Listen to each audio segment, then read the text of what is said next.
Galerinha da academia, beleza? Belinati na área aqui para a gente continuar o nosso estudo de citologia. Já vimos membrana celular, já vimos citoplasma e agora vamos para a terceira componente fundamental das células, que é o núcleo, que é onde o material genético está inserido. Eu coloquei assim aqui para a gente poder pensar também no procarioto. O procarioto tem membrana, o procarioto tem citoplasma e o procarioto também tem material genético, apesar do material genético no procarioto não ficar retido na região do núcleo. Então bora falar de núcleo, galera. Vamos pegar aqui uma célula vegetal, um representante típico de um eucarioto. A gente consegue facilmente identificar aqui, ó, a estrutura do núcleo. Como é que a gente reconhece o núcleo? Uma das coisas que marca o núcleo, primeiro, é a sua posição que tende a ser central, é uma tendência. Claro que tem células com núcleo basal, células secretoras, as células caliciformes do intestino têm núcleo basal. A gente tem células sem núcleo, que é o caso das hemácias, tá? Que perdem o núcleo durante o processo de amadurecimento. E esta célula aqui, o núcleo dá para perceber bem, porque tem a carioteca, que tem dupla membrana, a carioteca tem poros, e dentro do núcleo também esperamos encontrar o nucléolo. Então vamos ver tudo isso. Vamos dar uma olhada na estrutura do núcleo celular. Então aqui é um núcleo celular colocado em evidência, carioteca ou envoltório nuclear, com poros, o nucléolo, o nucleoplasma, a cromatina, e percebam como ele faz continuidade com relação ao retículo endoplasmático granular, também chamado de retículo endoplasmático rugoso. Composição do núcleo, descritinha e bonitinho para vocês anotarem. Envoltório nuclear, o conteúdo líquido do núcleo, o material genético e o nucléolo.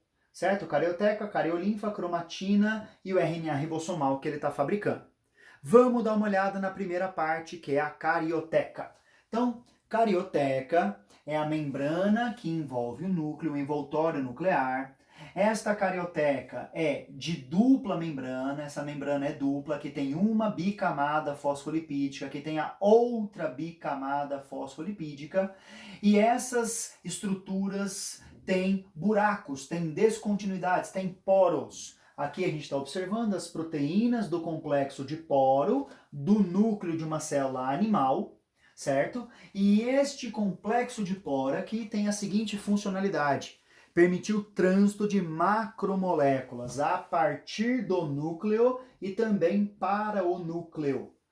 Que macromoléculas vão transitar para fora, então, do núcleo? Por exemplo, o RNA ribossomal, que está sendo fabricado lá no nucleolo, ou o RNA mensageiro, que também é fabricado a partir dos genes. Tudo isso precisa deixar o interior do núcleo para atingir o citoplasma. O RNA transportador está na linha também, né, de passar. E o que entra? Entram aqui, ó, aminoácidos, entram lipídios, entram nucleotídeos para compor toda essa estrutura que a gente vai ter a partir do núcleo.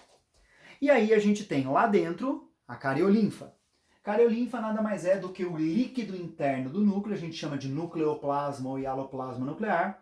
É uma massa incolor constituída de água, proteínas, sais e outras substâncias, muito parecido com o próprio hialoplasma, que preenche, né, e garante o bom funcionamento do núcleo celular. Essa cariolinfa é fundamental para a boa constituição da cromatina. O que é a boa constituição da cromatina? A cromatina nada mais é do que o material genético chamado DNA, associado com proteínas conhecidas como histonas. Olha aqui uma figura que mostra para a gente a relação entre o DNA e as histonas. O DNA aqui está marcado de vermelhinho. Tem essa parte do DNA, que é o DNA que vai fazer a ligação entre duas estruturas de histonas. Aqui a gente tem mais ou menos 200 nucleotídeos de comprimento, pares de nucleotídeos, enrolando em torno de uma dessas histonas. Se a gente abrir essas histonas, se a gente separar, aquilo que enrola em torno da histona tem mais ou menos 147 pares de nucleotídeos de comprimento. E a histona, propriamente dito, tem uma composição octamérica. Essa composição octamérica aqui tem essas unidades de histona aqui embaixo. Não é muito relevante falar de cada unidade, só é relevante a gente ter uma noção que histonas, que são proteínas, e essa parte do DNA aqui juntas compõem a cromatina. Esta cromatina pode estar num estado mais condensado ou mais descondensado. Quanto mais descondensado tiver, a gente chama de eucromatina. Tudo isso daqui tá aqui dentro, tá? Aqui, ó, histona, proteína, DNA, histona, que é uma proteína, mais o DNA, histona, que é uma proteína, mais o DNA. Aqui continua histona, que é a proteína, mais o DNA, tudo isso. Só que aqui tá mais enrolado. Onde tá mais enrolado é a heterocromatina. Qual é a diferença de eucromatina para heterocromatina? A diferença é que quanto mais desenrolado, mais desespiralado, quanto mais próximo de eucromatina, mais intensamente o material genético é transcrito, lido. Ele é útil para a célula.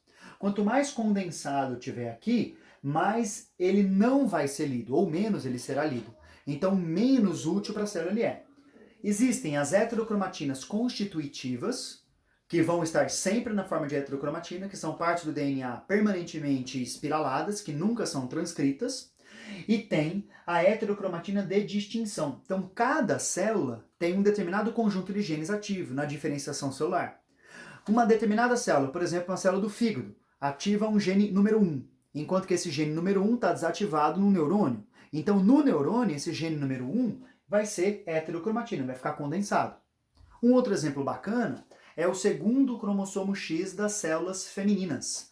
Então, você, mulher que está me ouvindo, que tem aí 46 cromossomos, entre eles 2 cromossomos X, um está na forma de heterocromatina, está condensado, o outro é que está mantendo a sua atividade. O outro está na forma de eucromatina.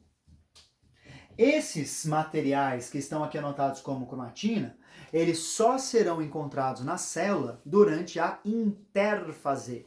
Isso vai ser importante para a nossa aula de divisão celular, tá bom, moços e moças? Então, cromatina eu encontro na intérfase. Se eu estiver olhando para cromossomo, eu estarei falando, portanto, de metáfase. Então, cromatina na intérfase, cromossomo na metáfase. Entre intérfase e metáfase, a cromatina está sendo condensada para cromossomo. Entre metáfase e a próxima intérfase, o cromossomo estará sendo descondensado de volta em cromatina. Olha que maravilha. O que é um cromossomo? Nada mais é do que um conjunto de material genético com um grau máximo de condensação. Neste cromossomo, a gente verifica algumas regiões, como por exemplo, o centrômero, que é a sua constrição primária, sua principal constrição. O centrômero pode estar em 4 posições diferentes, ele pode estar bem no meio, braços de tamanhos iguais, metacêntrico, portanto, é o nome do cromossomo. Eu posso ter um braço pequeno, identificado pela letra P, e um braço grande, identificado pela letra Q, num cromossomo submetacêntrico. Um braço muito pequeno, um braço bem maior, também P e Q, acrocêntrico, e um cromossomo que não tem no nosso cariótipo, mas está aqui representado, telocêntrico, que a constrição primária fica exatamente no final desse cara, tá? Voltando para o nosso cromossomo base aqui. Cada um desses braços aqui do cromossomo a gente vai chamar de cromátide. Essa cromátide aqui da esquerda é irmã dessa cromátide aqui da direita. Ele não cruza uma sobre a outra, tá? Essa daqui é uma cromátide, esta daqui é a outra cromátide. E podemos ter constrições secundárias. Essas constrições secundárias podem originar partes que a gente chama de satélites. Um desses satélites, por exemplo, é a região organizadora de nucleolo. É a parte do material genético que é responsável pela síntese de RNA ribossomal. Esse nucleolo que está sendo gerado ali é o que vai compor, esse RNA ribossomal que está sendo gerado ali no nucleolo é o que vai compor o ribossomo das células. Vamos passar adiante. Então, vamos avaliar tudo aqui. DNA mais histonas formou cromatina. Cada uma dessas histonas aqui tem 8 subpartes, cada volta disso daqui tem mais ou menos 147 pares de base, daqui até aqui tem mais ou menos 200, então aqui tem umas 50 50 pares de base. Se eu espiralar um pouquinho mais, eu faço nucleossomos, que é cada uma dessas coisinhas aqui empacotados. Se eu condensar um pouquinho mais, eu tenho o empacotamento na forma de espiral. Se eu condensar um pouquinho mais, eu tenho as espirais condensadas. Se eu condensar um pouquinho mais, eu chego no cromossomo e metáfase. Então isso daqui é intérfase, isso daqui é metáfase. De intérfase para metáfase vai do número 2 para o 5, e de metáfase de volta para intérfase vai do número 5 para o 2. E o número 1 está só para representar a dupla hélice de DNA. Legal, vamos para o próximo componente nuclear, que é o nucleolo. O nucleolo é uma estrutura corpuscular densa, presente no interior do núcleo, pode ter um nucleolo pequeno, pode ter um nucleolo grande, pode ter até 2 nucleolos no núcleo de cada célula. E ele é responsável pelo quê? Ele é responsável pela síntese de RNA ribossomal, certo? Então olha lá, nucleoplasma, membrana interna, membrana externa, cromatina e os poros, e ali o nucleolo representado pra gente. Beleza? A aula de núcleo é curtinha, já estamos chegando ao fim, ela é mais uma aula introdutória para divisão celular, e eu vou te apresentar aqui agora o genoma de uma célula, e a partir dessa análise de genoma, a gente já vai poder falar de citogenética e vai poder falar também de divisão celular, que são os dois próximos assuntos depois dessa aula de núcleo. Massa? Então me acompanha com genoma. Genoma é o lote haploide de cromossomos característico de cada espécie. Para seres humanos, qual o tamanho do nosso genoma? São 23 cromossomos.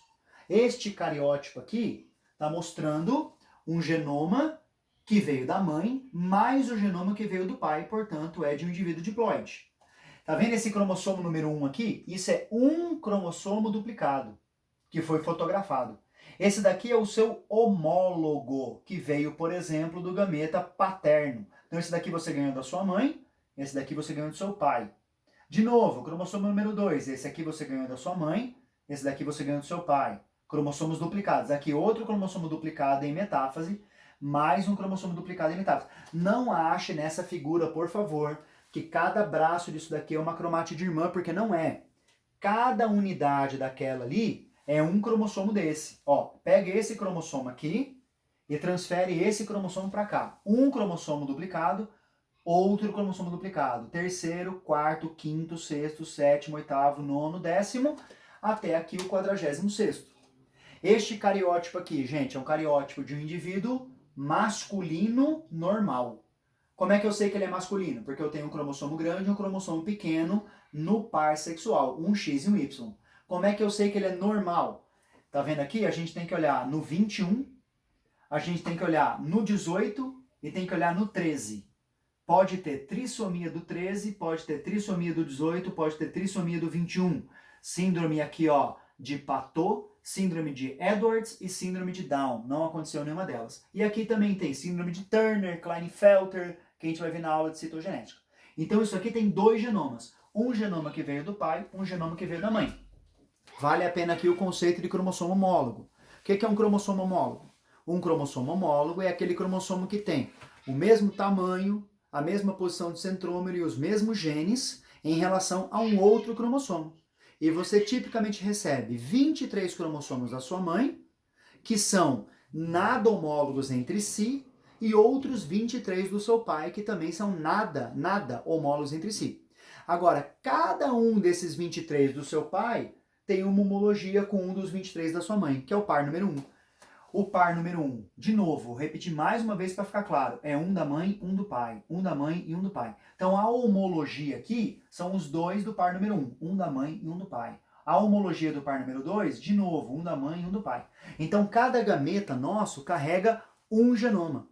E cada célula nossa agora, com exceção de hemácia, que não tem material genético, carrega 2 genomas, porque são células diploides. Beleza, minha gente? Essa é a aula de núcleo, ela é curtinha assim mesmo, e a gente vai agora para a aula de cariótipo e depois para a aula de cariótipo, não, desculpa, a aula de citogenética e depois para a aula de divisão celular.